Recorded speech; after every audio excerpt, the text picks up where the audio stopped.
the last 4 decades, dietary fat and cholesterol have been the villains in heart disease. You very seldom see the word saturated fat in the public press when they're not associated with artery clogging. So it's like it's all one term, artery clogging saturated fats. But now some medical experts are coming forward to challenge this medical paradigm. I think it's a huge misconception that saturated fat and cholesterol are the demons in the diet, and it is 100% wrong. Saturated fat has been vilified for years because of the cholesterol theory.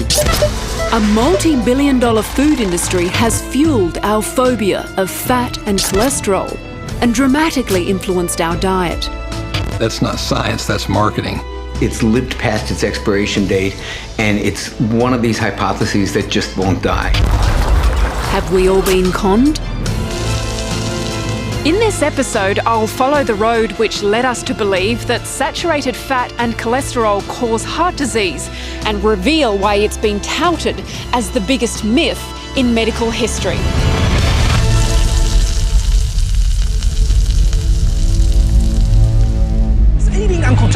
The food industry has shaped our ideas about heart health with TV ads like this one. So join me in the Uncle Toby's Oats Cholesterol Challenge! Lowering our cholesterol has been a running theme with the food industry. People have this fear of cholesterol because they've been bombarded with it so much in the media that it's bad and it's going to cause heart disease. That's why all these things are emblazoned with cholesterol-free. These advertising campaigns are at the behest of our peak health authorities. The National Heart Foundation guidelines are pretty clear. We're told to reduce our saturated fat and cholesterol levels in order to reduce our risk of heart disease. But many doctors are now suggesting we need to radically rethink this approach. One of those doctors challenging this medical dogma is California-based nutritionist Dr. Johnny Bowden. When you look at the data, it's very clear everything that we have been told about saturated fat and cholesterol is a bold-faced lie. It's just not so. But isn't there good science behind this? If you look at the science that actually the dietary guidelines were based on, the early stuff was so badly done, it's so filled with confirmation bias, it would never even pass muster today. And unfortunately, most doctors don't know this. Dr. Ernest Curtis is astonished at how medicine has gilded the lily on cholesterol.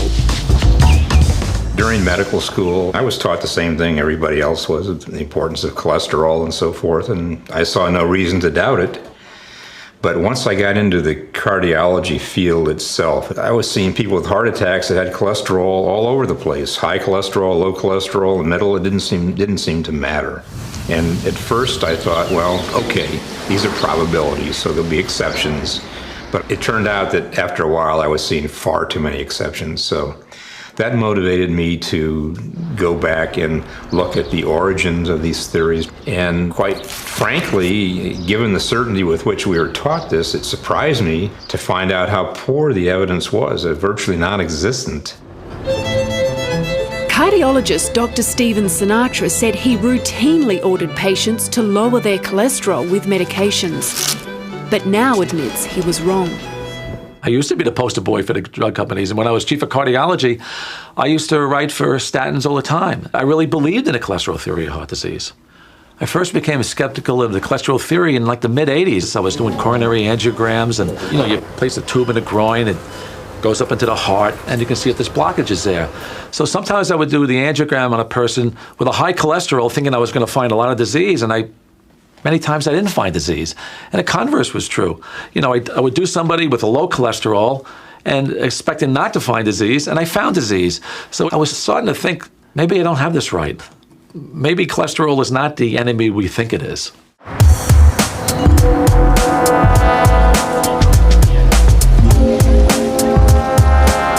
We've become so paranoid about cholesterol, we've actually forgotten it's essential for life. It's a major component of brain and nerve tissue and central for the production of hormones. In fact, it's so important that virtually every single cell in the body makes it.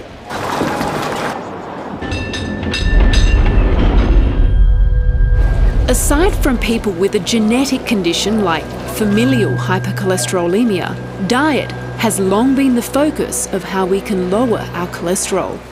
The idea that saturated fat clogs your arteries by raising cholesterol first gained traction in the 50s.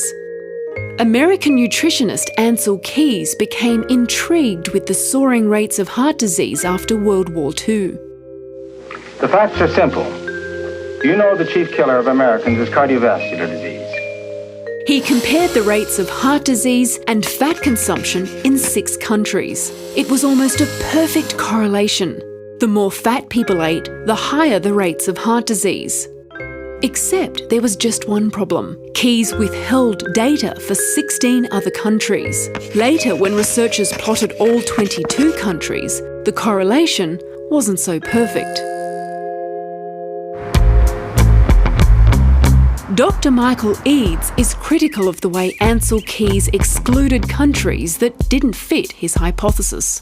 He more or less cherry-picked countries. You could show just the opposite. You could show that the more saturated fat people ate, the less heart disease they had if you cherry-picked the right countries.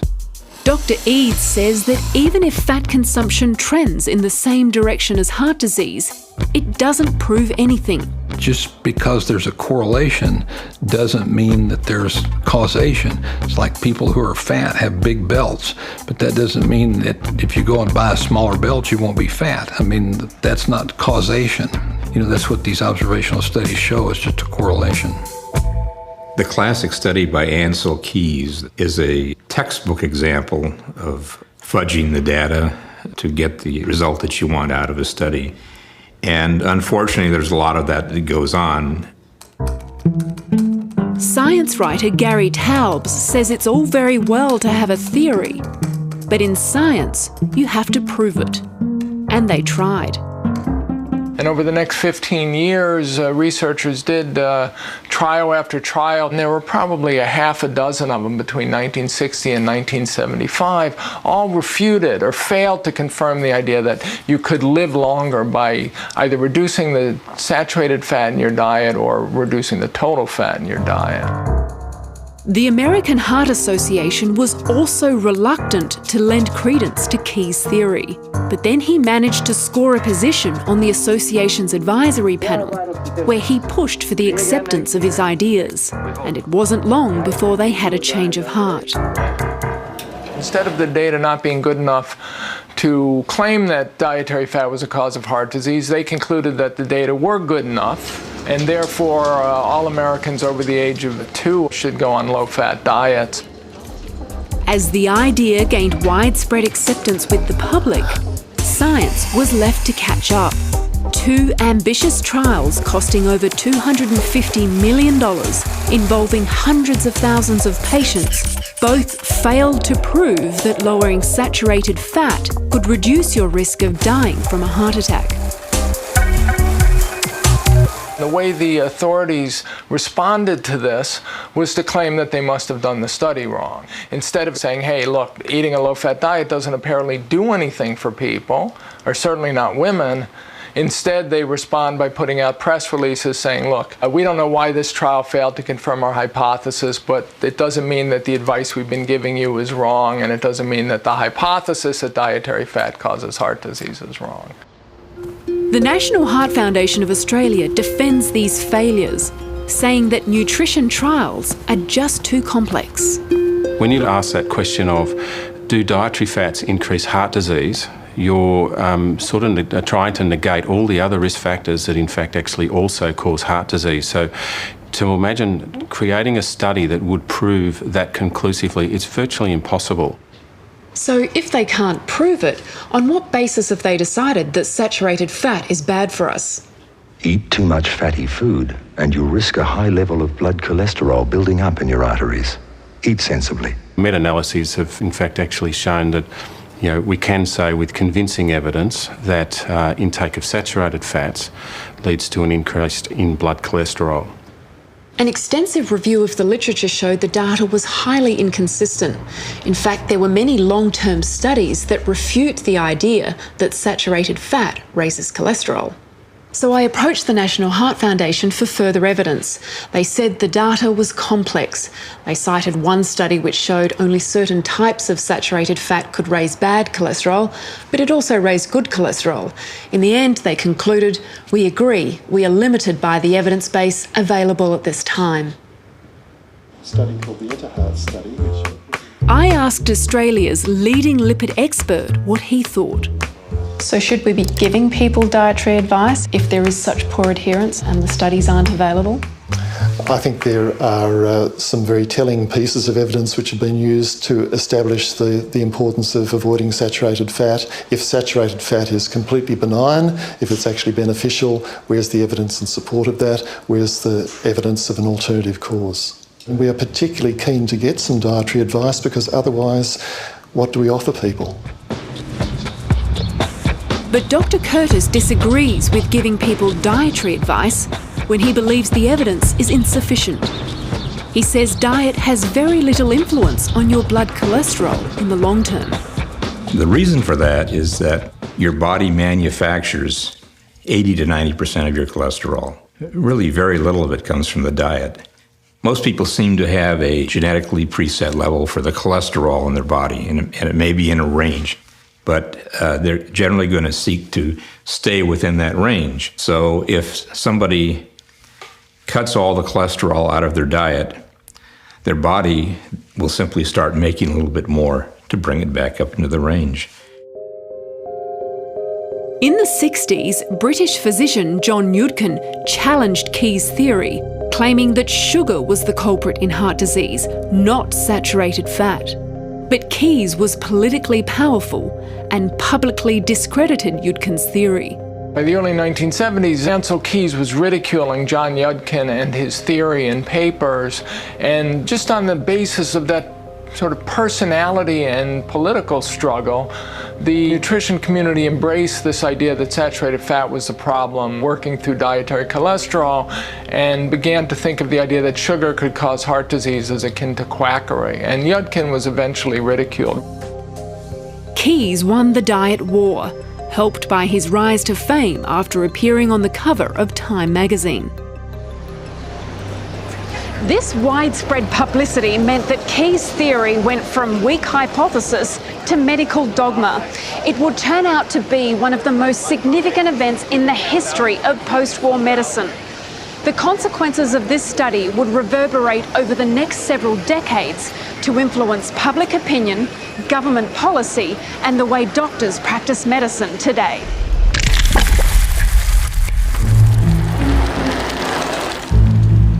The most influential and respected investigation into the potential causes of heart disease was carried out here in the town of Framingham, Massachusetts. It began in 1948 and is still going on today. It's the longest observational study of its kind, involving over 5,000 residents. The Framingham data pointed out very early that certain habits, or what you did, like cigarette smoking or emotional stress, did point in the direction of heart disease. But then something happened. Some of these Framingham residents were living longer than others. When researchers went to look at the data 30 years later, they found that after a certain age, it didn't matter what your cholesterol level was. Cholesterol did correlate with heart disease, but that disappeared by the time you reached your late 40s. After the age of 47, high cholesterol is probably protective. The people who had the highest cholesterol lived the longest, much to the amazement of a lot of the researchers. People who ate the most cholesterol, ate the most fat, actually weighed the less and were the most active. One of the Framingham researchers became so dismayed with the results, he wrote a scathing review of the whole diet heart hypothesis, saying that people had been misled by the greatest scientific deception of our times, the notion that animal fat causes heart disease. Hundreds of articles refuting the cholesterol hypothesis have been published in the world's leading medical journals, but they rarely get noticed by mainstream media. What you do in bad science is you ignore any evidence that's contrary to your beliefs, your hypothesis, and you only focus on the evidence that supports it.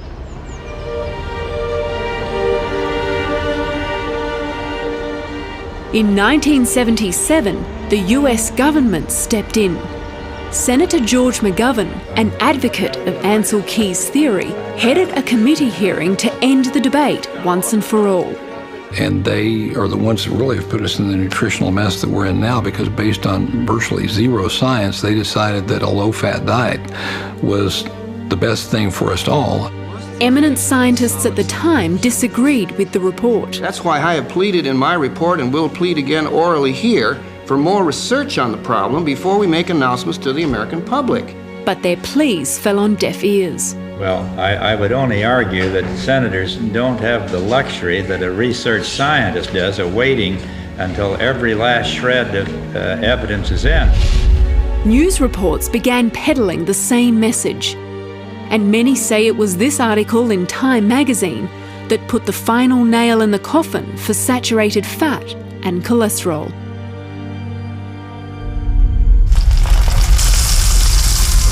This led to the creation of the food pyramid, which formed the basis of our dietary advice in the following 4 decades. It advised us to eat less saturated fat, mainly found in meat and dairy, recommending a diet rich in carbohydrate foods like breads, grains and cereals. McGovern himself was from a big wheat growing state, so it didn't hurt him politically that people moved away from foods of animal origin into breads and pastas. There is one diet that stands out from the rest, the Lyon Diet Heart Study, which touted the benefits of a Mediterranean diet. Remarkably, after several years, those on the Mediterranean diet had a whopping 76% less deaths from heart attacks. So why did the Mediterranean diet get such a spectacular result when all the others had failed? I'll explain why later, but one of the most interesting things to come from that study went virtually unnoticed. Here's the part that nobody talks about. So you'd think that in the group that had the double-digit reduction in heart disease, their cholesterol levels must have plummeted, right? The cholesterol levels didn't budge. Both groups had the same cholesterol levels, except one group just stopped dying. So much for the relationship between cholesterol and the risk for heart disease. This is the average amount of saturated fat a person consumes in a month. Atherosclerosis begins when plaques build up in the arteries. If saturated fat can clog this pipe, imagine what it's doing to yours. But contrary to popular belief, neither saturated fat or cholesterol deposit on the artery wall like sludge in a pipe. Nobody knows what begins the process, but damage on the artery wall causes inflammation. The body responds by recruiting cells to fix the problem. Tissue cells called macrophages clean up the debris, which consists of things like bacteria, calcium, and cholesterol. A fibrous cap grows over the plaque trying to conceal the inflammation. If the cap bursts, the plaque's contents are released, and a clot may block the artery, after which a heart attack ensues. Dr. Curtis has a theory on what initiates the damage that begins atherosclerosis. Arteries are constantly branching off one from another, and at these branch points is a very common place to find these plaques. The study of fluid dynamics shows this is where the artery experiences the most stress from the tremendous pulsatile force of blood coursing through the artery at high pressure. Veins don't endure the same pressure as arteries, so they never develop plaques. The veins that simply return the used up blood to the heart to get reoxygenated and then not under the same stress. And veins don't develop atherosclerosis unless you put them in a situation where they have to function as arteries. And this may happen when surgeons use veins in heart bypass surgery. Now, that portion of the vein is receiving the same arterial pressures. Those coronary bypass grafts and veins here will develop atherosclerosis very quickly. It is never seen in their native state. But because cholesterol is found in the plaques, it's often blamed for causing it. If you go in and you do autopsies of people who have had coronary artery disease and you cut open the coronary arteries, they're filled with cholesterol. So it's not a big leap to say, gosh, I shouldn't eat that because it's going to go right into there. But that's not the way it works. Dr. Sinatra says blaming cholesterol for causing plaques is like blaming firemen for causing fires, just because they're always at the scene. Cholesterol is really not the villain. I mean, we need it to live. The problem is cholesterol is involved in a repair process. Look, cholesterol is found at the scene of the crime. It's not the perpetrator. And where I sit now as a cardiologist, practicing cardiology for over 4 decades, it's very low down on my list of risk factors. Cholesterol is a waxy substance that doesn't dissolve in the blood, so it has to be ferried around by proteins, mainly LDL and HDL. LDL is said to deliver cholesterol to the tissues, hence it's bad, and HDL is said to remove cholesterol from plaques, hence it's good. You know, small needles are good. But when Dr. Sinatra has his annual blood test, he says he's not that concerned about cholesterol. What about the bad cholesterol? You call it the LDL, bad cholesterol? Well, you know, I don't really call it bad unless it's oxidized. Remember, if it's oxidized, then it's inflammatory. So cholesterol's not bad only if it's oxidized? Exactly. If the cholesterol is oxidized, if there's free radical stress involved and it's oxidized, that's inflammatory, and that sets the cascade for inflammation. Well, the inflammatory theory of heart disease, I think, is accepted more and more now. I think the general cardiovascular community is still focusing on cholesterol. They need to focus more on inflammation. And that's where, you know, emotional stress, but sugar is really the foe when it comes to cardiovascular disease. You see, we placed all this emphasis on cholesterol, we've taken it off sugar. And that's the problem. Then you're getting more insulin responses, and we know that insulin is the #1 indicator for inducing what we call inflammation of blood vessels. Sugar is far more damaging to the heart than fat ever was, and we're beginning to see this now. So this focus on cholesterol has been incredibly destructive because we haven't looked at these real promoters of heart disease: inflammation, oxidative damage, sugar in the diet, and #1 with a bullet, stress. Dr. Grenfell says these theories are untested but plausible. These are still hypothetical questions that need to be answered about why does high blood pressure cause damage to the artery walls. I mean, these are all fantastic ideas, and how fantastic it would be if we found that there were simple ways of preventing heart disease by lowering our body's inflammatory response and also its enthusiasm to, in this hypothesis, to heal itself or to heal holes in the arteries. So it's also plausible that maybe cholesterol isn't the driving factor in this process. It's a contributor. Dr. Sullivan does concede that an aspect of the food pyramid was a mistake. He says replacing fats with carbohydrates didn't help the rising obesity problem. If you replace fat with carbohydrate, you will probably be a little bit more inclined to be hungry. Your insulin levels will be a bit higher.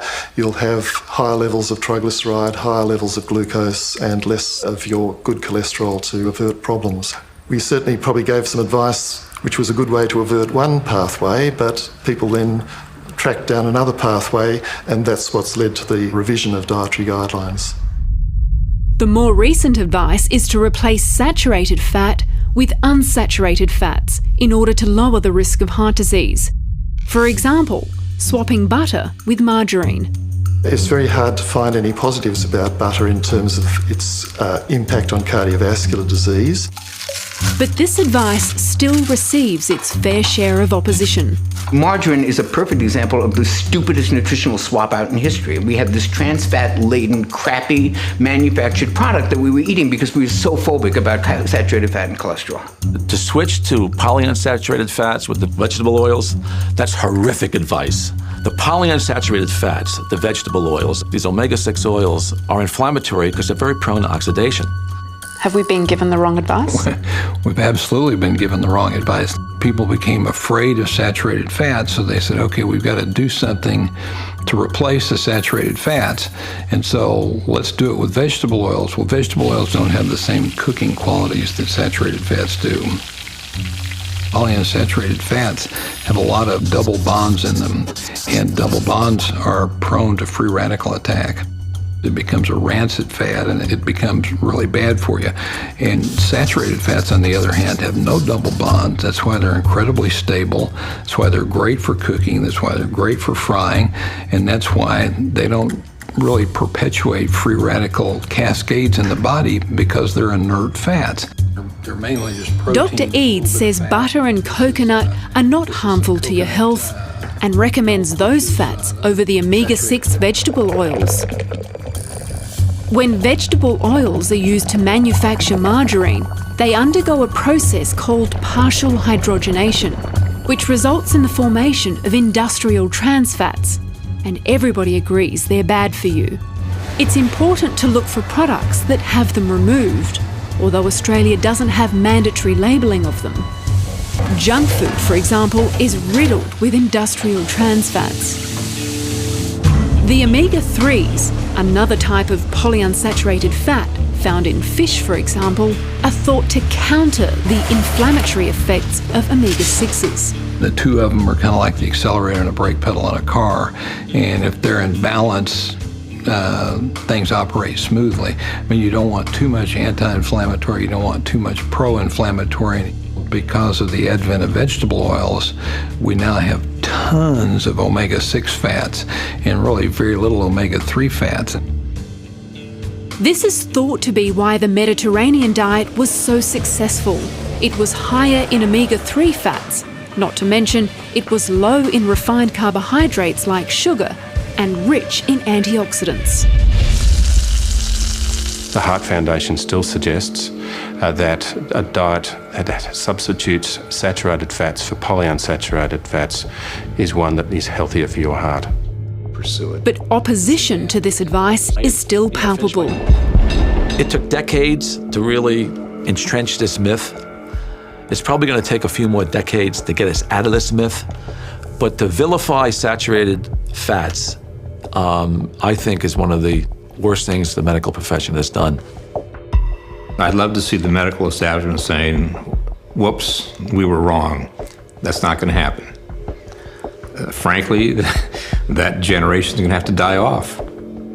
And perhaps a generation coming up can do better. We created this new disease called hypercholesterolemia. And if we created this new disease, we got to create drugs to neutralize it. So are there corporations and billions of dollars and money behind this? Absolutely.